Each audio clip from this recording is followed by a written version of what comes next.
Excuse me, আপনার যদি এতই ঘুম আসে তাহলে আপনি সাইডে গিয়ে ঘুমান না। আপনাকে বালিশের ব্যবস্থা করে দিচ্ছি, তাই তুলে তো ছবিটা নষ্ট করে দিচ্ছেন। আমি কি শুধু মানুষের বিয়ে খেয়েই যাব? আমার রাজকুমার কোথায় কোথায় কোথায়? ভাই আপনি ডাক্তার আমার উত্তর দিতে হবে না।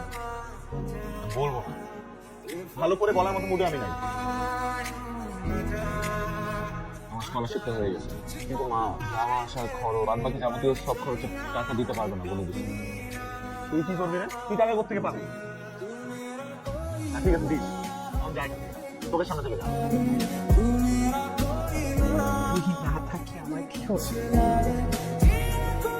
সাফায়েত বিদেশ থেকে আসুন, তারপর তোকে পার্মানেন্ট করে ফেলবো। হ্যাঁ, ম্যাম ওই ছেলেটা এসেছে। কোন ছেলেটা? সিও স্যার যার কথা বলেছিলেন এবং ব্যাপারটা আপনাকে জিজ্ঞেস করতে হবে। ঠিক আছে, আপনি জানেন ওনাকে পাঠিয়ে দিন। আমি কিন্তু আপনাকে অনেক খুঁজেছি, আসলে খুঁজছে রাস্তাঘাটে খুঁজিনি। আমি এক্সপেক্ট করেছিলাম যে আপনার সাথে আমার আবারও দেখা হবে। অবশ্য ঢাকা শহরের রাস্তাঘাটে খুঁজলে আমাকে পেতেন না, কারণ আমি এতদিন মেল বানিয়েছিল। আপনি আমাকে খুঁজেননি? আপনি জানেন আমার তিনটে ইচ্ছা আছে। তাহলে বলুন আপনার তিনটে কি? না বলে বরং এখন কোন করতে হবে? এটা ছিল আমার প্রথম ইচ্ছা। আপনার দ্বিতীয় ইচ্ছা কি? আপনার হাতটা দিয়ে এটা ছিল আমার দ্বিতীয় ইচ্ছা।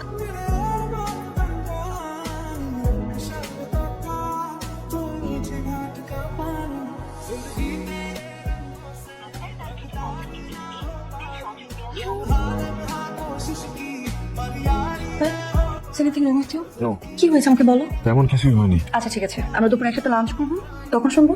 না, আপনার বিয়ে? আমাদের বাড়িওয়ালা রেজা আঙ্কেলের মেয়ে তিশতার সাথে আমার মা হুট করে আমাকে না জানিয়ে বিয়ে ঠিক করে ফেলেছিল। আসলে তিনি এবং তার মেয়ে তিশতা আমাদের পরিবারের জন্য যা করেছে সেখানে আমার কোনোভাবেই তাদের প্রস্তাব ফিরিয়ে দিতে পারিনি। এখন মার্কেট গিয়ে কি করবো? তুই কিন্তু আমার বিরক্ত করতেছিস। ছুটি কি 5 দিনে দিলেই হবে নাকি আরো দিতে পারি?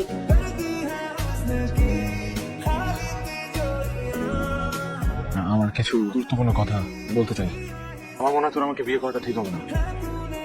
তিশতা, আসলে আমি তোকে বিয়ে করার ডিসিশনটা হুট করে হ্যাঁ বলে দিছি তোকে খুশি করার জন্য। আমি তোকে বিয়ে করলে কখনো সুখ হইতে পারবো না, কখনো ভালো থাকবো না। অহনা নামে একটা মেয়ে 2 বছর আগে থেকে ছিল, but I have slept with her.